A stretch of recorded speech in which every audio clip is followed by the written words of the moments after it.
안녕하십니까? 배팅 부동산 고액 배짱 임대 가능 물건 수요의 탄력성에 근거해서 상세하게 설명을 드립니다. 진행하도록 하겠습니다. 수요의 탄력성, 공급 수요 곡선에서 수요 공급 곡선에서 수요도 그렇고 공급도 그렇고 탄력성이 있다, 탄력적이다, 비탄력적이다 그런 이야기를 하지요. 그 이론으로 어떤 방식으로 주택 물건 임대를 하는 것이 최선의 선택인지 설명을 좀 드립니다. 근거 있고 근거를 가지고 제가 설명을 드리는 건데 일단은 그 근거에 해당하는 탄력성 한번 살펴보겠습니다. 탄력성. 공급 탄력성부터 살펴봅니다.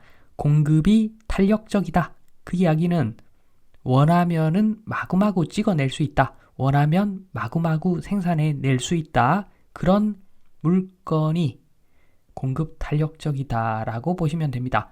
수요 공급 곡선에서 좌측에 공급은 파란색이죠. 우상향하는 저 파란색 공급을 극단적인 두 경우로 한번 그려보면 완만한 새우깡 그리고 기울기가 가파른 고성능 반도체 이렇게 두 개를 비교해 봅니다. 고성능 반도체 HBM 생각하시면 됩니다.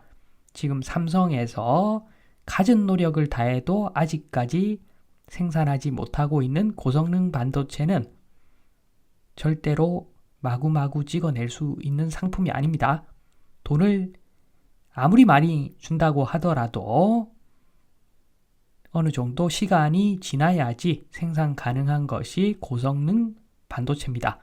기술 개발해가지고 공장도 짓고 수율 확보한 다음에 생산을 해야 되기 때문에 상당히 오랜 시간이 걸립니다.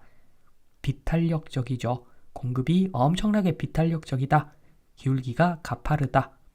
반면에 새우깡은 원래 있는 기계에다가 사람들이 좀 많이 사먹는다 싶으면 철야를 해가지고 새우깡 바로 엄청나게 공급할 수가 있습니다. 원하면 마구 찍어낼 수 있는 새우깡 공급이 탄력적이고 기울기가 완만하다라고 보시면 됩니다. 여기서 아파트 어떻습니까? 아파트도 사실은 땅만 정리가 되면은 마구마구 찍어내는 상품이죠. 그래서 아파트는 고성능 반도체하고 새우깡 중간 정도에 있다. 제가 보기에는 요즘 특히나 돈이 되는 상품들은 굉장히 공급이 비탄력적입니다. 기술 없는 상품, 기술 없이 누구나 만들 수 있는 상품은 시장에서 제값을 받을 수가 없죠. 그래서 좀 괜찮은 상품들은 엄청나게 공급 곡선이 비탄력적이라고 봅니다. 반면에 싼 것들은 공급이 엄청나게 탄력적이고 아파트는 중간 정도 보시면 됩니다. 아파트 공급을 비탄력적이다. 그렇게 단편적으로 아주 단순하게 그렇게 비탄력적인 것이 아파트다. 라고 이야기할 수는 없는 것 같습니다.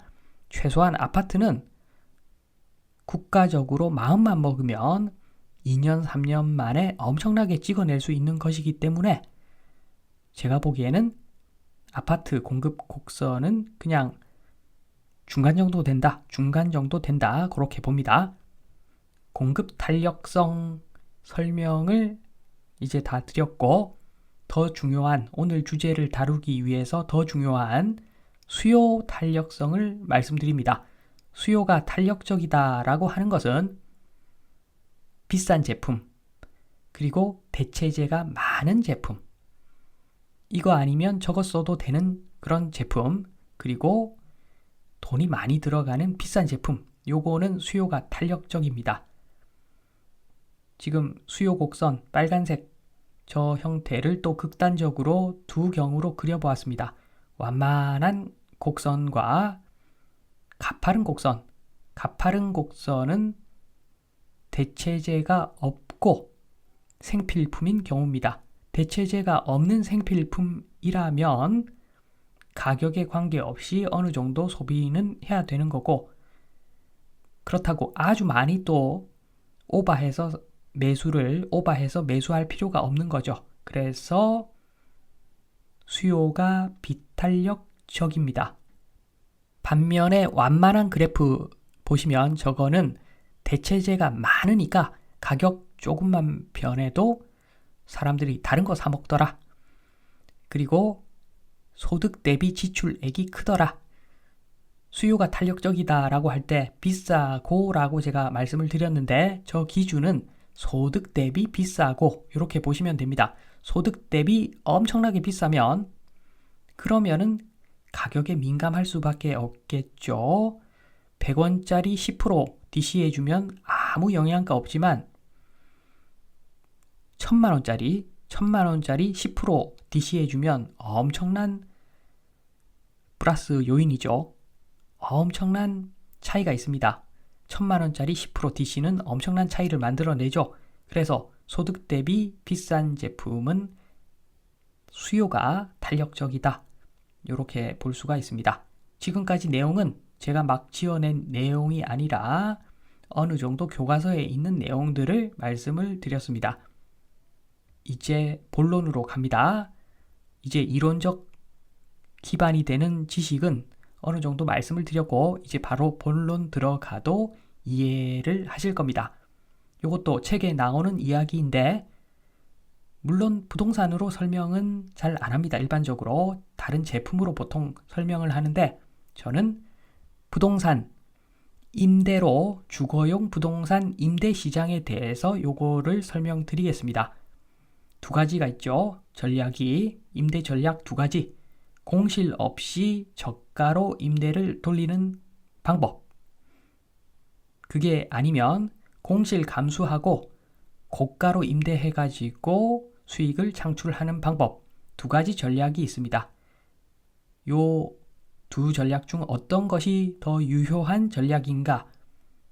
그림으로 비교 가능하죠. 지금 똑같은 수요 곡선에다가 그 수요 곡선 상에 있는 노란 점하고 초록색 점이 있습니다. 저 노란색 점은 저가죠. P가 저가입니다. 가격이 저가. 그러나 Q, 양은 많습니다. 저거는 공실 없이 Q가 크죠. 저가 임대 P가 작은 케이스입니다. 저 면적이 임대 총 소득의 크기라고 보시면 됩니다. 그런데 이렇게 임대를 돌리다가 가격을 엄청나게 인상시키는 것이 오른쪽 그래프입니다. 가격은 높죠. P는 높습니다. 그런데 그만큼 공실이 생기니까 P 곱하기 Q, 저 면적이 당초랑 비슷할 수도 있고 그리고 물론 뭐 더 커질 수도 있겠지만 더 작아질 수도 있는 거죠. 그것은 저 수요 곡선의 기울기에 따라서 다 달라지는데 지금 요 경우는 거의 비슷해 보입니다. 요거를 하나의 그림으로 합쳐서 표현하면은 요렇게 됩니다. 지금 보시는 그림은 노란색 공실 없이 저가 임대 하다가 초록색 공실 감수하고 고가 임대 했을 때 이익이 늘어나는가 줄어드는가 그거 비교하는 그림입니다. 지금 하얀색 부분은 공통 부분이라 무시해도 되고 초록색 부분이 수익이 플러스 되는 부분이고 노란색 부분이 마이너스 되는 부분입니다. 지금 보시기에 플러스 부분하고 마이너스 부분 합계가 거의 0입니다. 이럴 경우에 단위 탄력적이다 라고 합니다. 이것도 교과서에 나오는 내용이죠. 그런데 현실 생활은 이렇지는 않죠. 기울기가 조금이라도 완만하던가 조금이라도 가파르던가 둘 중에 하나입니다. 일반적으로. 그래서 일단 처음에는 수요 곡선이 비탄력적이다. 그래프가 좀 기울기가 가파르다 라고 했을 때는 고가 임대로 수익이 되는 부분이 훨씬 크죠. 그래서 수요 곡선이 비탄력적이면은 합계가 플러스가 됩니다. 그러니까 공실 감수하고 고가 임대하는 것이 더 유리하다는 이야기가 되는 것이겠지요. 반면에 수요 곡선이 탄력적이다, 기울기가 완만하다, 그러면은 마이너스 부분이 더 큽니다. 그러니까 이 경우에는 수요 곡선이 탄력적이다, 기울기가 완만하다, 그럴 때는 공실 없이 저가로 임대 돌리는 것이 훨씬 유리하다는 의미가 되는 겁니다. 이제 결론으로 갑니다.